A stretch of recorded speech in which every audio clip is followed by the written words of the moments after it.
搁剩100天，美国就要进行总统大选。共和党正副总统候选人川普和范斯，因就去民主党的地盘明尼苏达州去造势，针对非法移民犯罪问题，批评因的对手何英丽。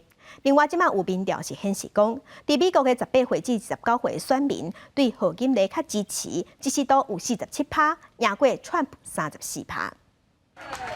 大选投票倒剩100天，共和党的正副总统候选人川普甲范斯的竞选造势活动，为无明确的州到中西部民主党的铁票区明尼苏达州。庆祝事件了后，对外讲家己有获天使保护的川普，而拉伫佛州的西藏路海沙坡出席保守派宗教团体转折点行动峰会，对大咖的基督教徒讲，你做伊伫11月当选，因就唔免搁投票。 And again, Christians get out and vote. Just this time. You won't have to do it anymore. 4 more years, you know what? It'll be fixed, it'll be fine. You won't have to vote anymore, my beautiful Christians. I love you, Christians. I'm a Christian.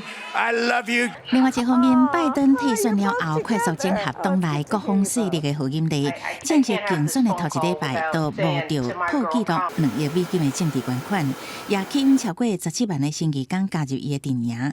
MSNBC 新闻上新的民调显示，伊伫18至29岁的少年选民内底，候选人以47%的支持率赢过川普34%。6月28，川普甲拜登头一场电视辩论会后所做的同款调查，川普是以36%领先拜登的27%。We're the underdogs in this race, but this is a people power campaign, and we have momentum.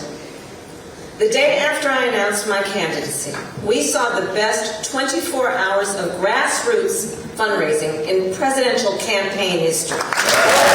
常常互美国脱秀主持人以无声音的副手、无领袖魅力的副总统口试的候选人 ABC 新闻28公布的民调，讲选民对伊的好感度为1礼拜前的35%升悬到43%，川普的好感度是为40%降到剩36%。公司新闻王慧文编译。